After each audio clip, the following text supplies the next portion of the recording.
and once somebody stands up in Congress and starts talking about defaulting on that debt, I mean, the dollar is just going to, you know, get decimated in one day as soon as somebody steps up to a mic in Congress and says that. And I think that day is frankly not far away.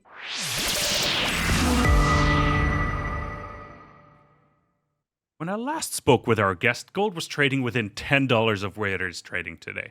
What is happening? Are we losing? Did we just lose 6 months of our lives? Not, should we just have left and, disappear in late January and now come back and see what's going on? It doesn't feel like we've missed anything, although a lot has happened. I've invited Brien Lundin here on the program today. He's the host of the New Orleans Investment Conference. Actually, Brien, I forgot to tell you earlier, I just booked my flights today, so I'm coming. Wonderful. I'm coming, and Well, if they he's let also, you in the country this time, we'll actually see you in New Orleans. Huh? It'll happen. It'll happen, Brien. I'll be there. It is great to have you back on the program. Jumping right in. It's good to see you again, my friend. Happy to have you. Pleasure, Kai. Always a pleasure. Yeah, absolutely, Brien. Lots to discuss. A bit of a, I don't know, cheeky, facetious opening here. Is like, yeah, feels like nothing's gone on, but a lot has happened, right? Gold, again, as I said, is trading within $10 of where we were at the end of January.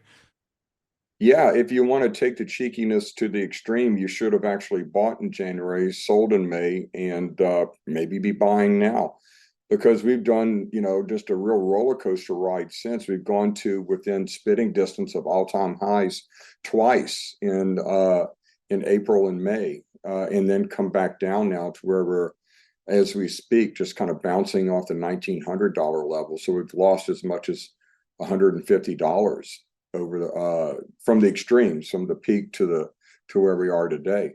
It's been interesting, and I know we can get into the whys and the wherefores, but in my view, what drove gold to those highs and what led the bond market in the Fed futures, at least, to predict a Fed cut by September, were the same thing. The markets were looking ahead, and gold and the bond market, I think, being the most sensitive and most effective, predictive mechanisms in investing. I think they were looking beyond the pause at, obviously, the Fed cut, but they were looking at the Fed cutting not necessarily because of a recession, but because of something cracking up in the system, either a stock market crash, the banking crisis. What are the effects of interest rates this high, breaking something in the plumbing of the financial system? And I think that risk is still there. And I think the reason why we've come back from those highs has just been the barrage of Fed rhetoric that, yeah, we're pausing right now, but get ready, because we're going to get right back on the horse and, and gallop ahead with rate hikes, and we're going to stay higher for longer, et cetera, et cetera. So I think that kind of, we're riding waves of sentiment regarding Fed policy, but it's a rising tide, and these waves, I think, are kind of superimposed upon it. Yeah, no, lots to follow up on there. Let's start with what the Fed has been doing, right? And I'm not sure about it in January. I don't think we talked about it in January, but it felt like maybe a bit of a whack-a-mole kind of time. Like, we as gold investors tried to be smarter than the Fed. We sort of sniffed out a pivot in November, right after your conference. Actually, gold is the dollar had peaked at your conference actually at 114, and just dabbling at the top. And we could see, okay, there might be a trend change coming. And then gold started running. We had a great time. The conference was fantastic in Vancouver in January. And then we got whacked over the head because the Fed said, well, we're not done raising rates, right? And gold lost all momentum. That's sort of what we're seeing right now as well. We're trying to sniff it out, or we've been trying to sniff out a Fed pause. That's why the couple runs up to 2080. But now Powell came out just the last couple of days again as well. It's like, hey, we have to raise 2 more times at least. I think those early runs were sniffing out the pause, and I think the latest run was sniffing out some kind of a crisis from these rate hikes. What the Fed does is, obviously, they have the hubris of believing that they can pull all these levers and manage the economy, like driving a ship down a channel. But what happens when you drive a ship down the channel and you start drifting toward one shore? You tend to overreact at the wheel, and the next thing you know, you're headed directly for the opposite shore. Then to change that direction, you have to overreact even more. So what the Fed is doing and has done really for decades is bounce from one extreme to the other because it reacts late and overreacts when it does react. And it's driving, an oil tanker. It's not driving a sports car. So we're crashing from one Fed-created crisis to another Fed-created crisis, and those crises are created by the rescue operations and the liquidity that comes. And importantly, every adjustment, every turning of the wheel is more extreme than the next, and has to be to get the same kind of an effect on the economy. What we did post-COVID in 4 to 5 days is what we did post-2008 in 4 to 5 years. So what's going to happen in the next crisis? I think that's what the markets were sniffing out for this latest barrage of Fed hawkishness. And they realized that when the next crisis comes, the Fed is going to have to outdo what it did the last time by a very significant degree. Now, one of the crises was in March. We had a banking crisis. Yeah. Is that over with? Are we done with the banking crisis? Was that just a hiccup on the road to wherever we're going? Actually, Well, first, let me stress that nobody knows. I think there's a very high likelihood, if even a probability, but nobody really knows. We thought that tender was going to catch and create a brush fire, and in fact, it was just a couple of little fires that were quickly quelched by the Fed's rescue efforts. But if you look at what Silicon Valley Bank, what Signature or Public did, there really isn't that outside the norm. In fact, I would venture to say that the vast majority of banks were unprepared and relatively unhedged for this kind of a rise in interest rates. And it's not just the derivatives, exposure on their balance sheets, but it's the actual deposits that they're competing now against treasuries. So they're paying, under 1%, well under 1% interest rate on their deposits, when somebody could go buy a 10-year T-bill and get, 3.75, and even at shorter notes get up to 5% or more. And they can't compete against that, so they're losing deposits. And that's the key thing. The deposits are either flowing out of the regional banks into treasury paper and higher yielding investments, or for safety's sake, into the big banks, which, have just passed their latest stress test from the Fed. The same Fed, by the way, that was overseeing Silicon Valley Bank and didn't see anything wrong. yeah, those results just came out last night, and all 23 banks passed, obviously. So don't want to create any systemic risk there, right? Right. Absolutely. You mentioned something interesting that I hadn't discussed before on the program, also with other guests, is a flood of liquidity leaving the regional banks. That brings me to the T-bill discussion that we briefly had before hitting the record button, that the U.S. has to issue a rollover up to $1.1 trillion in debt, and will be issuing those T-bills. Do you see money from the regional banks now flowing into those T-bills issuance? They're all short dated, so I'm just looking at it. 4 week is 5.1%, 8 week is 5.2, 6 months is 5.49. Even the 2 year is 4.85. Do you see that competing now with the regional banks or interest rates the regionals are paying? Yeah, absolutely. And this is a time when the Fed itself, which has been the primary buyer of treasuries, is supposedly backing away from the market through quantitative tightening and not in the market as much as it was before.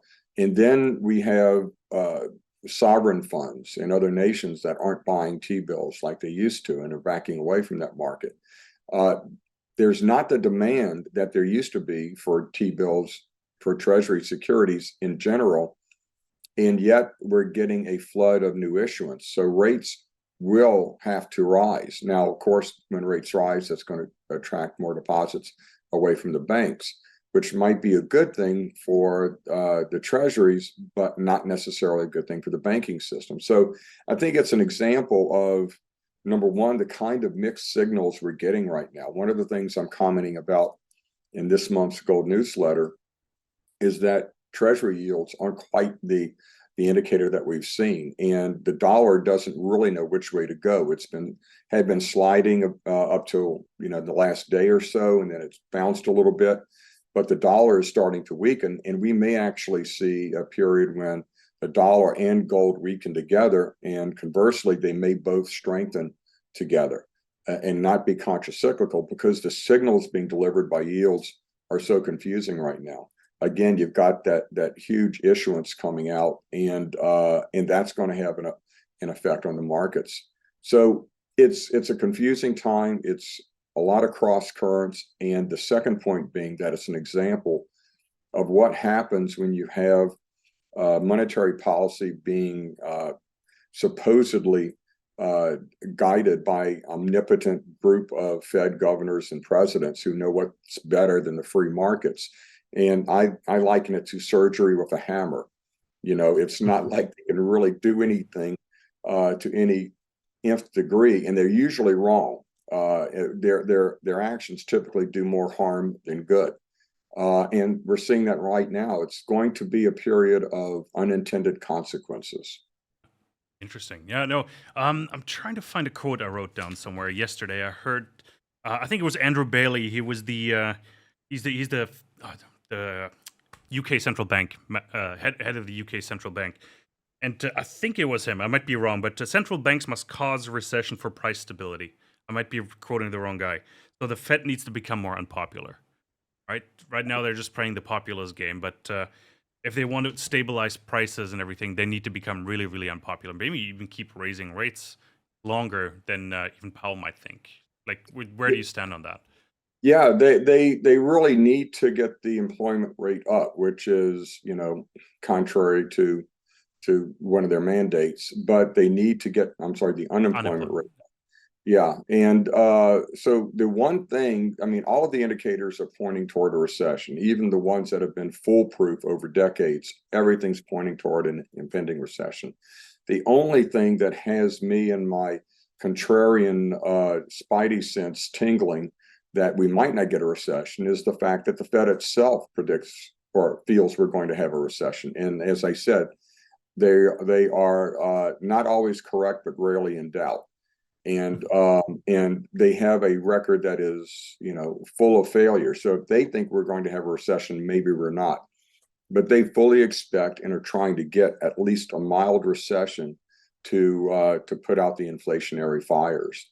The ironic thing is that they just did nothing. Inflation would probably cool down. I don't think to 2%, but in the 3 to 4% range. And that's where it's probably going to settle anyway, no matter what the Fed does. Yeah, that 2% target. I'm curious if we'll ever see that again, personally. Another buzzword that's been, making the rounds here on social media, but also in mainstream media is Godot recession, right? Like, we always want her to come, but it never comes. Yeah. Right? So it really, really interesting. One question, just circling back real quick on the T-bills issuance thing, like one statement I have to make, like, I've been trying to look it up where we are, like, in the process of issuing all those bills. And the latest news article I can find is 3 weeks ago. So apparently either nothing is happening or nobody's writing about it. I find that just as a comment on the side. It's But fallen off, not only off the front pages, but any pages. Nobody's talking about it anymore, at least not in the mainstream media. it's interesting. Yeah, I just went on Google News and it usually fetches me whatever I'm looking for, but Yeah. not on that topic. So the question now I have is, like, are you worried at all that we're going to place all Treasury bills, all $1.1 trillion in the time frame allotted for it? Do you see some risk there?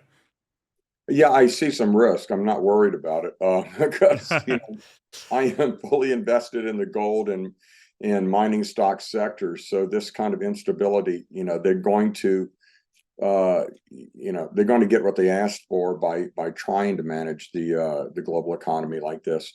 But yeah, I think they will place it. I mean, it will get bought at some level, but it will exert upward pressure on interest rates. And in fact, that alone may be enough to have the Fed pause at the next meeting where everybody expects them to raise another quarter point, at least at this point.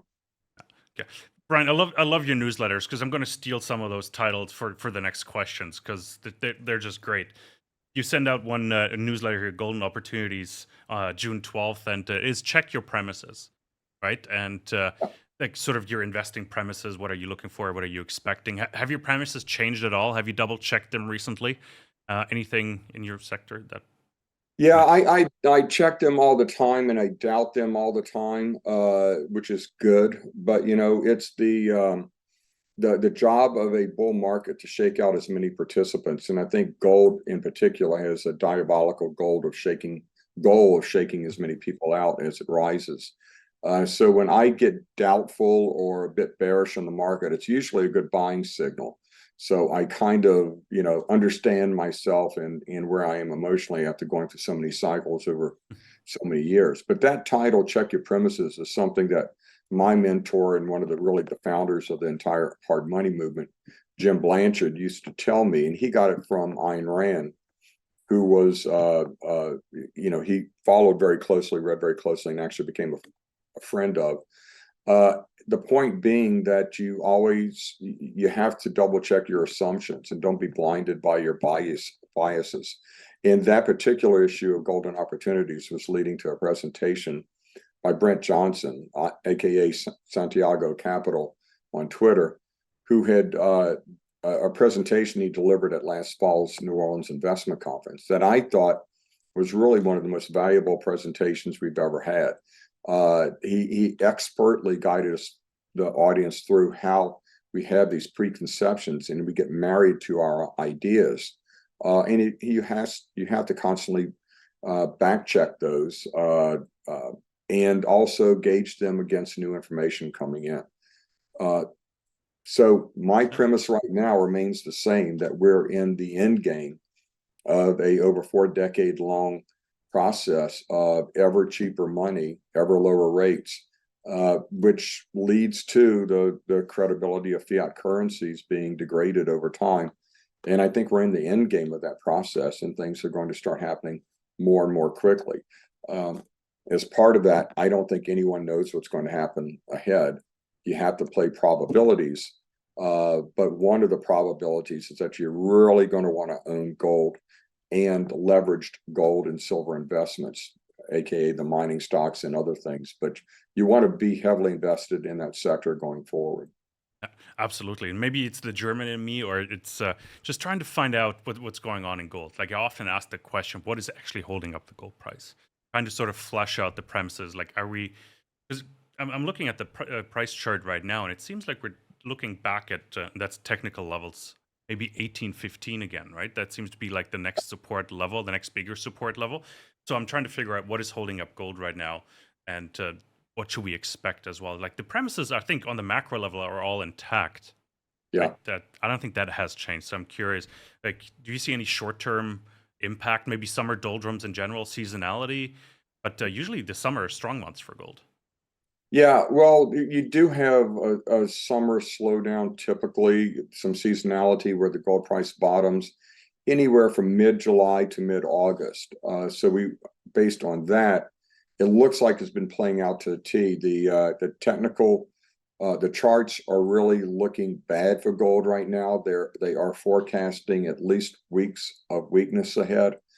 But you know, and that's depressing. You know, I've just gone through writing my July issue, and it's, you know, it's pretty depressing. I'm telling people, don't expect anything for the next few weeks. You know, this is what typically happens. We have seasonality. We have the Fed talking everything down, trying to pop every person's bubble that it can find.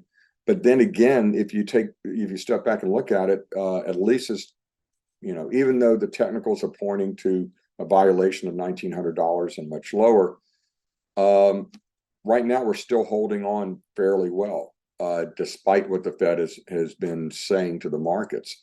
We're still within 7% of an all-time record high.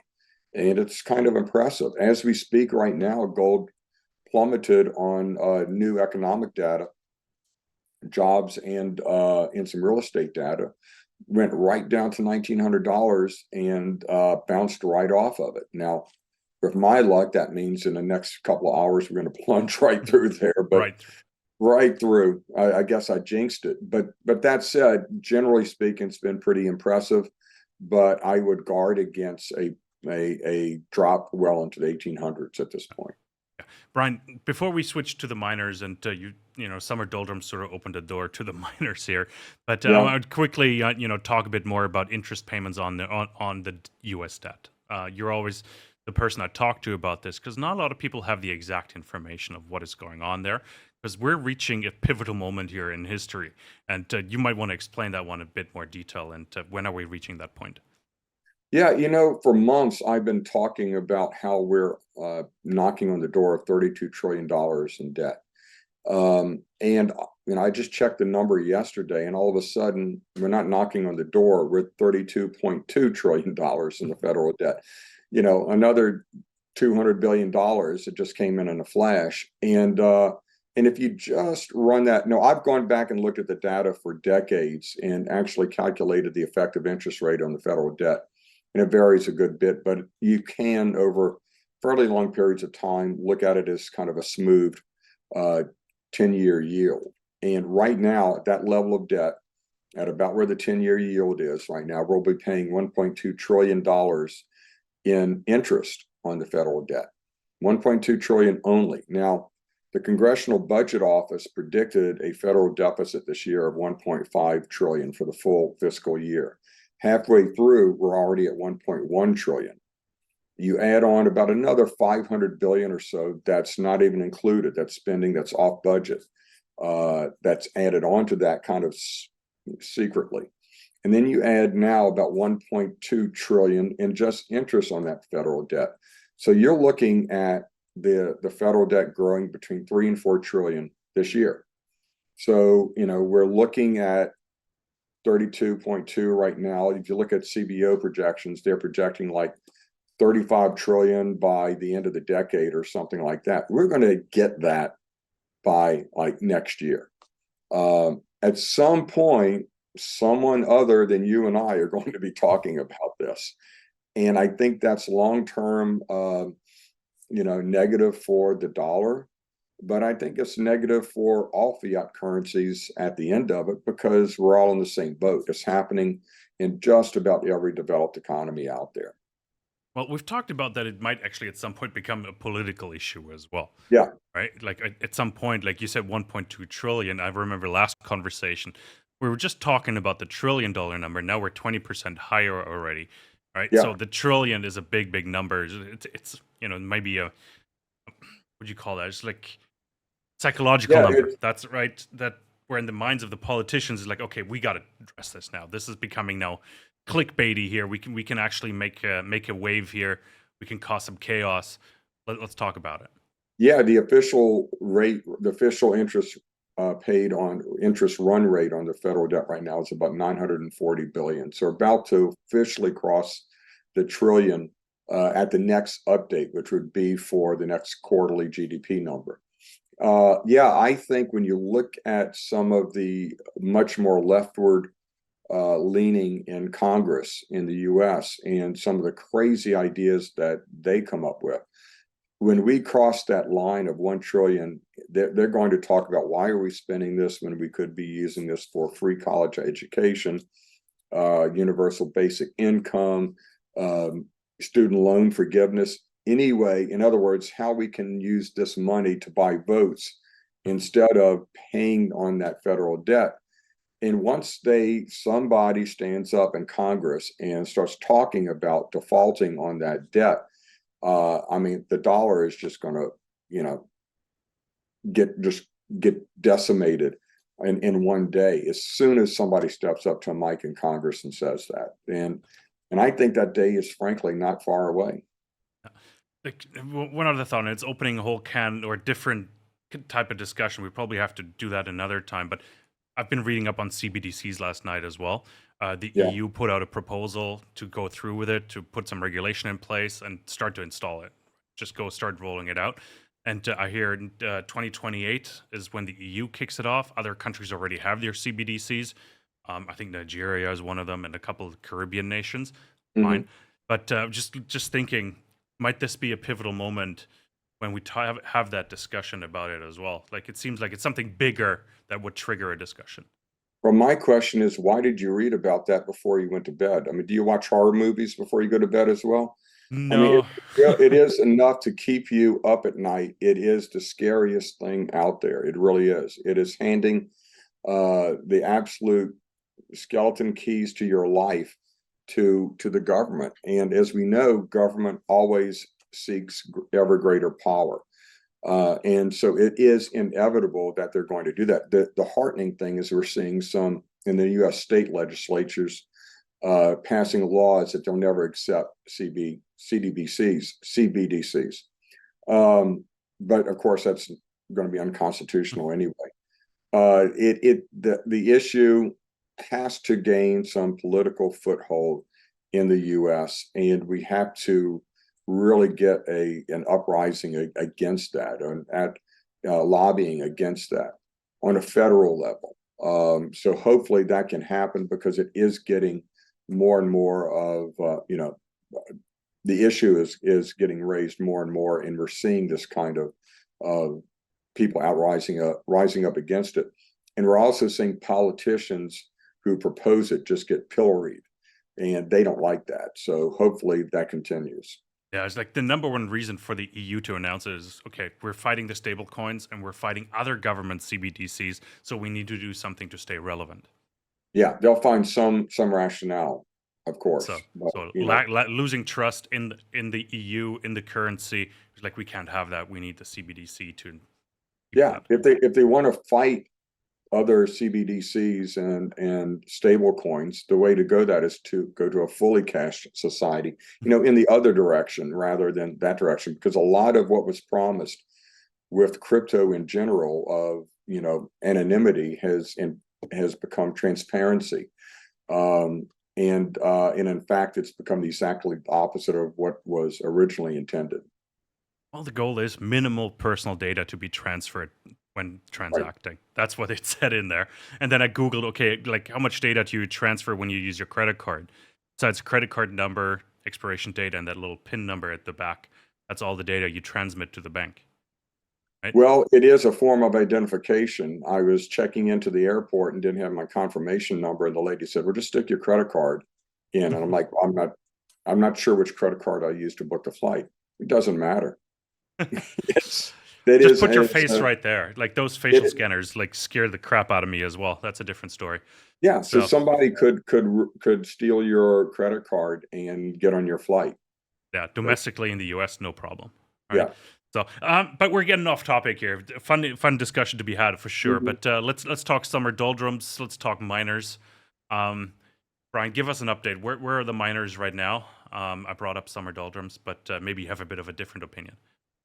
Yeah, I had somebody ask me the other day, have you ever seen a bombed out junior mining share market like this? And it started me to think that, yeah, I really have. 1999 to 2000 double bottom in gold was really depressing. You had gold bottomed once and then it went right back down and bottomed again at around $252 an ounce, where hardly any mining, even back then, was able to be done profitably. So yeah, it was depressing back then because the metals prices were so low. Right now, the market is bombed out, yet we're again within 7% of all-time highs in gold. So from that standpoint, you have to be a little bit more positive about the market, that these kinds of values or undervaluations will be temporary, and that we'll get to some degree of normalcy, because you almost have to at some point. And we'll get that. And another thing is, you have to separate the sentiment in the junior mining shares from the sentiment in the metals. Gold and silver don't give a damn, about the sentiment on Howell Street or anything, or who's ordering lunch at the Cactus Club or anything like that. Doesn't really care. When gold gets on a sustained uptrend for larger macroeconomic reasons, which we can kind of see are pretty obvious ahead, then the junior miners, all the miners, will follow along eventually. So we have a situation right now that we haven't had a sustained uptrend to get the fear of missing out taking hold in the junior mining sector. We have the seasonal slowdown that's coming on. And I think it'll get better. I think it's just a matter of time. Right now, though, the market's really bifurcated. You have the haves and the have-nots. We see news reports, you see it all every day about drill programs going on, and some fairly large drill programs going on by well-known, well-operated, well-capitalized companies. So we're going to have those leading. Anybody that's not in that group, even companies with really good exploration prospects, are just going to languish right now because they just don't have the money to advance them. So as an investor, you need to focus more so than ever. It's always an issue that you need to address, but more so than ever, you want companies that have cash in the bank right now. Absolutely. Like I asked you before recording as well, do you think 2023 is a lost year for the miners? Is there maybe in Q4 salvage it for us, but like give us an Yeah, indication there. it's been a lost 6 months. I would say that. Again, trying to be a bit more positive about it. These macroeconomic factors are going to come, have an effect at some point.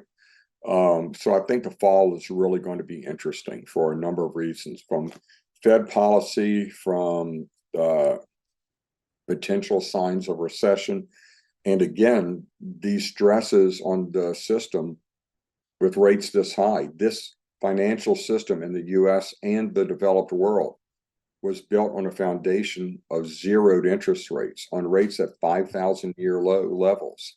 So to take that, and with the figurative flip of a switch to one of the harshest, most severe tightening cycles ever seen, something's going to break, and probably quite a few things. So we've seen a little bit of that with the first few banks that went out. If we don't get more banks failing in the months ahead, if the Fed continues these rate hikes for another quarter or half a point, I would be very surprised, frankly. Gotcha. Anything that excites you in the junior mining world right now? I know it's tough, but anything, anything? Yeah, there are some great companies that are out there doing good work. I mean, I don't know if you want me to name some names or not, or If you feel comfortable, we can talk about 2, 3 names if you want, to sort of wrap up the discussion here. yeah, I think Heliostar is a great one. I think that it's gone up and down, and since it kind of got reborn and started trading again, but I think that's got a good outlook ahead of it. Cassiar is got a wonderful project that they're exploring right now. I'm looking up my stock portfolio in the newsletters so I don't miss any names. There are some Gold Basin resources. I really shouldn't mention this because I really like it, but I don't own it yet. I haven't found the liquidity yet to either sell something to buy something. It's not a good market, obviously, to sell things, but I like that one for the long term. I think they're building up a very nice resource there. There's some great ones. Vizsla Silver is one company that I think is got a great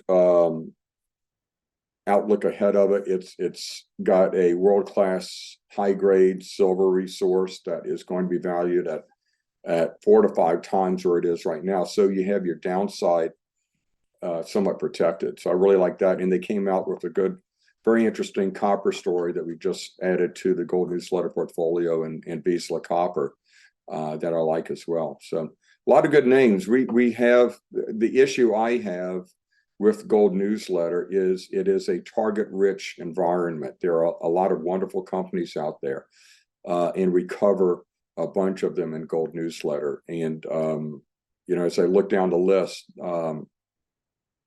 it's the kind of time where if you're an investor, not necessarily a trader, you can rest or be fairly confident that if you buy companies at these levels now, in a couple of years, they're very likely to be trading at a multiple.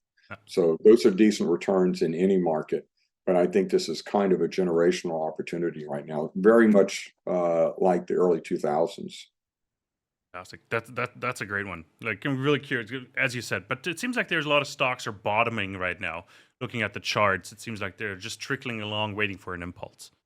So Yeah, you can always get cheaper, but these levels are I mean, they're just irresistible. And again, you can't try to be too cute and put too fine a point on it. They might get 10% cheaper, maybe 20% cheaper. But when you're talking about companies that should go up 2x, 3x, 4x, it's better to be in it than out of it and having missed, getting them at a little bit cheaper level.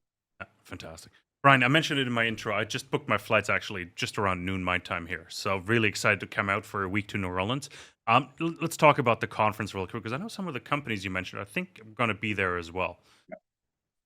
Yeah, we're going to have a lot of companies. And, we talked about your conference and you were so happy in how it went off and you've got the momentum building and you're in a good place. And I was sharing with you that I feel the same way about the New Orleans conference. This will be our 49th year. So we've seen a lot of peaks and valleys, not only in the market, but in the conference itself. But right now, there are some absolutely brilliant minds out there on, financial Twitter and social media in general, because I believe these are extraordinary times and they bring out extraordinary people to try and explain them. And we're getting just about everybody that we want to come to New Orleans and that are a lot of smart investors want to see come to New Orleans. We just confirmed Lynn Alden, who really does in-person appearances, who I think is absolutely the best out there right now. We've got a lot of the people have come to see and really like to see over the past few years: Jim Rickards, Rick Rule, God, I mean, who? You mentioned Brent Johnson was there, like Brent phenomenal Johnson, minds. Peter Bookvar, Danielle DiMartino Booth. We have just confirmed Matt Taibbi, who is leading the charge on on press freedom and a lot of the things that are going geopolitically out there, and the Twitter files and how government has conspired to prohibit and inhibit free speech. So, we've got everything covered from geopolitical to macro and right down to the junior miners, some of the best newsletter writers out there in that sector. So we're covering everything from soup to nuts. As you know, it's a wonderful experience being in New Orleans with a lot of really smart people in an environment where everybody's traveled, just about everybody has traveled from around the world to get there together. There's an intellectual energy that I think is unparalleled anywhere else. So highly recommend people to do that. I've sent you a link. I don't know if you I think we've got one. We're going to put it down here, and I'm going to put an info card somewhere around here as well. Because we're media partners. I can't wait to tape over 20 interviews again in 2 days. Yeah, I love it when you go there because we get some smart people like you that are able to get wonderful content. And that's the thing, these speakers that you see in social media or sometimes on CNBC and the major media, they're walking around and you just grab them and talk to them. And Peter Bookvar comes to mind as well because he's a regular CNBC commentator as well. Yeah, he is kind of the resident contrarian on CNBC, and just I think he's the best out there right now. Wonderful guy too. He'll go out there and talk with you and anybody that's attending. So it's just an incredible experience. No, really looking forward to it. I just hope the weather is not like it is today, Brian, in New Orleans with 100% humidity. It's 100 right? degrees today, Kai. 100 degrees Fahrenheit. I don't know if you can appreciate that, but it is, and only about 95% humidity. So, but it'll be much better. We're the first week in November. That is when the cool spells hit New Orleans. So it'll be wonderful weather here in New Orleans and just an incredible experience. It usually is. It usually is. But it's also Fed week. So November 1st, I looked at the dates. We have a Fed meeting. Oh, you did? Oh, so we'll have lots to talk about. Yeah. I know. The script for all my interviews just wrote itself, to be honest, because we have the Fed. We have Fed week on Fed announcement Wednesday, and we have unemployment data coming out on that Friday. So, wow, it's gonna be fantastic. Yeah. So be Oh, there when it's live, when it all happens. fantastic. Brien, thank you so much for joining us. Really, really appreciate your time. Fantastic insights. And I'll see you the very latest in New Orleans. You got it, Kai. Hope you can get in the country this time. But yeah, it'll be great to see you. And it's, and by the way, you will be hosting a Mining 101 boot camp to begin the conference. So let's make sure people know about that. And Exactly. thank you for doing that. Together with Brent and a couple other really smart people in Yeah. the mining space. So really looking forward to that.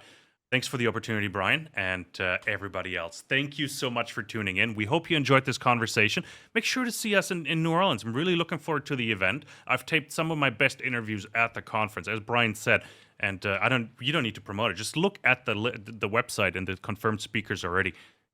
I can't wait for it. As I said, I booked my flights literally 6 hours ago. Right, so do the same. I'm going to put an info card right there and remind you to subscribe to this channel right there, right here. Subscribe, hit that like button, engage with us, leave a comment. What do you think is happening? What are the summer doldrums for you? Are you buying, holding, selling? I want to know. Let me know, and we'll be back with lots more content. Thank you so much.